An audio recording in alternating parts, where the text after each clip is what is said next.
Thank you very much. I just want to say that we have a new record stock market. We just hit another record today. That's about 119 days out of the administration. That means not only 401ks and everybody making a lot of money, but it means a lot of jobs.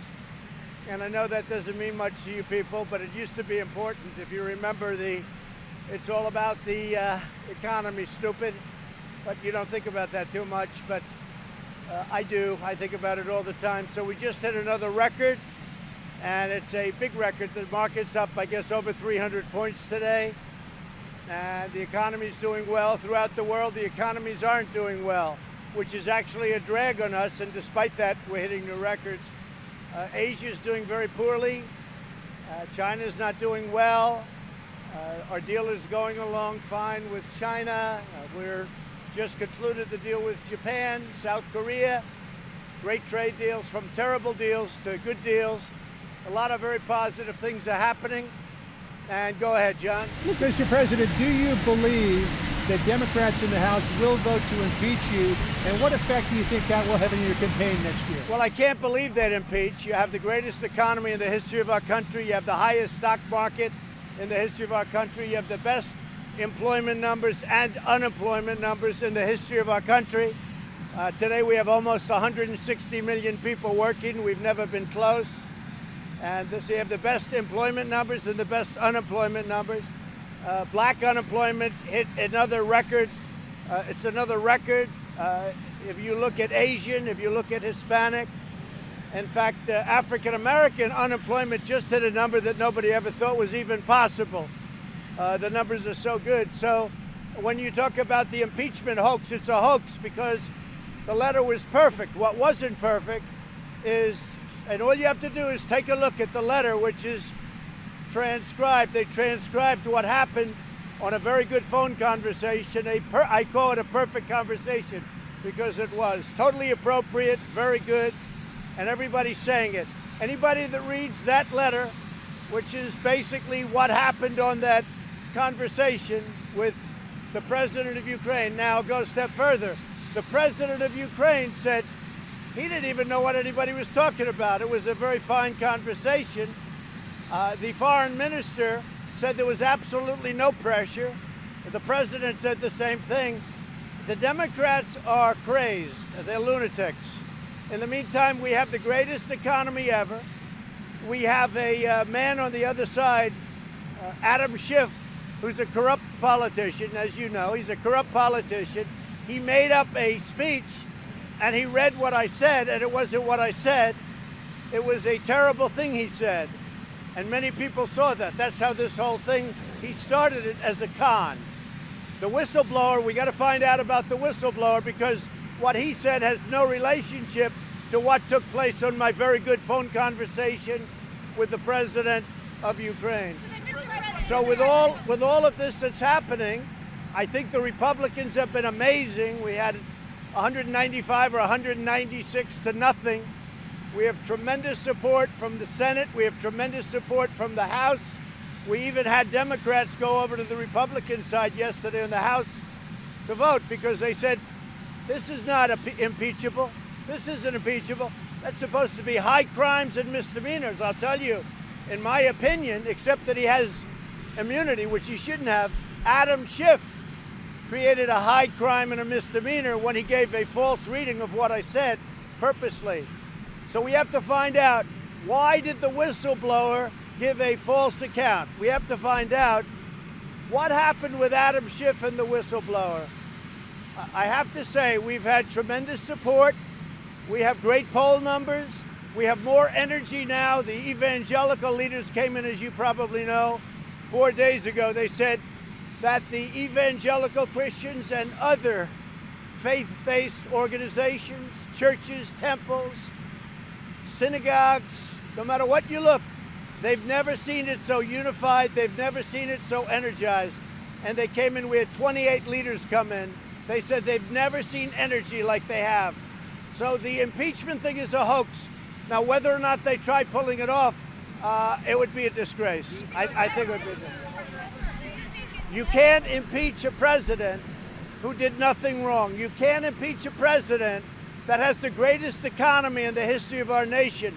You can't impeach a president that has unemployment numbers historic. Never have so many people been working, both employment and unemployment, who's rebuilt our military, who's taken care of our vets with choice and accountability. Nobody thought those things could be passed. So I think we've done more than any administration in history in its first 2.5 years. Yeah. Mr. President, what do you say to the White House officials that did testify that your phone call was not perfect, that they were concerned about what they heard on that phone call? Well, all they have to do is read the transcript. Now, the gentleman that came in yesterday, Morrison, he was terrific. He was supposed to be their primary witness. He was terrific. And he said he didn't see anything wrong with it. And by the way, I have a lot of never-Trumpers that have been in different positions for a long time. Don't forget, I beat the Bush dynasty, I beat the Clinton dynasty, and I beat Obama and all of his people. And I come to Washington, and a lot of thousands of these people, tens of thousands, are working. But when you read that transcript, it all goes away, because that transcript was totally appropriate.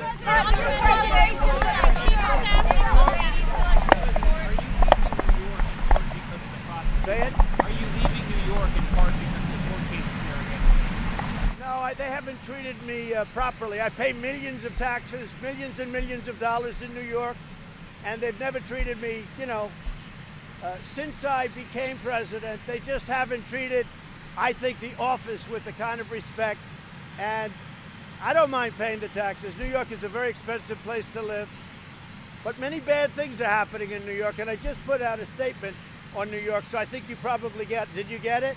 I just put out a statement in New York, so I think it's pretty complete. Mr. President, sir, on your cooperation, sir, are you really willing to sit out the biggest fight of your political life by not cooperating in this inquiry? You're not. Well, I think I am cooperating, because you know what? I'm in front of you. Now you have Shifty Schiff, who said, let me just tell you, you have a corrupt politician leading this thing. He lies, he leaks, he's done so many things that are corrupt. It's lucky he's got immunity, and he shouldn't have immunity. He made up a statement that he said I said, and I didn't say it. And it was only people, when they went back and looked at the transcript, they said it was perfect. He's a corrupt politician. Nancy Pelosi, she should spend more time working on her district, which is going to hell. What's happening in San Francisco is sad. You look at the homeless population, you look at the problems. But Nancy Pelosi should go back to her district, because she has totally lost control of her House. And I'll tell you what, you're going to have many more Democrats come on our side. Are you coming this month, and should he hand over his cards? President Erdogan wants to come to the White House. We have a very good relationship. The ceasefire has held very nicely. We've kept the oil. We stayed back and kept the oil. Other people can patrol the border of Syria, frankly, and Turkey. Let them. They've been fighting for 1,000 years. Let them do the border. We don't want to do that. We want to bring our soldiers home. But we did leave soldiers because we're keeping the oil. I like oil. We're keeping the oil, and we're working with the Kurds, and we're frankly working with Turkey, and we're working with a lot of countries. We had a tremendous victory the other day in getting the #1 terrorist in the world, and probably one of the maybe the #1 terrorist for the last 50 years, and we knocked him out, and then we knocked out #2, and we already have #3 in our sights. I'm going right now to a great place, and we're going to a wonderful, totally sold out, big deal, and we're going to have a wonderful governor elected in a fabulous state. You know what the state is? Mississippi. What about considering replacing your chief of staff, Mick Mulvaney? No, I have a very good relationship with Mick. I like Mick Mulvaney. I have a very good relationship with him. What about DHS, sir? DHS secretary? Well, I have a deputy. As you know, I put in a very nice, right. I put in a very good man who's highly respected. And he's acting right now, and we'll see where that goes. And as you know, John, I like acting. I mean, a lot of people say act. I like acting. It gives you great flexibility. I do. On China, What is the status of the deal with China? Because we're hearing, Well, we're hearing along. different things. And where might an alternative location to sign the deal be now that Santiago? Well, we're moving along with the deal with China. China wants to make the deal very much, and we have a good relationship, and we'll see what happens. I don't like to talk about deals until they happen, but we're making a lot of progress. Where? Location to sign? Looking at a different couple of locations. Like? It could even be in Iowa. Could be in Iowa. Mr. President, Try that one. You understand? Could be. Quick question, Mr. President, a quick question. I mean, it's something we are discussing, but we're discussing location. But I like to get deals done first. U.S. for sure, though, sir? I Singapore? would do it in the U.S. You would do it in the U.S. and she would too. He would too. Okay, Mar-a-Lago maybe. We're thinking about Iowa. Where in Iowa? We have to get it. I want to get the deal done first. But we're thinking about Iowa. You know why? Because it would be the largest order in history for farmers. So to me, Iowa makes sense. I love Iowa. It's a possibility. Mr. President, You said that the phone call was perfect. Now there will be public hearings. Do you feel that will help you? Are you glad? I think it helps us. Look, my poll numbers are very high. We've raised, as you know, record-setting money, numbers that I don't think people have ever seen it before. That's a poll. On the swing states, when it comes to the impeachment word, it's an ugly word to me, a very ugly word. But when it comes to that word, we're way ahead on these. They don't want to do it. Democrats don't want to do it. And we're going to take over the House because of it. Now, if they want to keep going forward with this charade, but that letter was perfect. That was highly appropriate and perfect. Hello, Chad. Okay, anybody else? Alex Vindman, sir. Alex Vindman. Go ahead. Sir. Is Chad Wolf going to be your new DHS secretary? Well, he's right now acting, and we'll see what happens. We have great people in there. And again, I want to thank the country of Mexico. Today, they have 27,000 soldiers on our border, and they're doing a fantastic job. They're doing a job that the Democrats should do, and the Democrats won't do it. The do-nothing Democrats, they won't do it.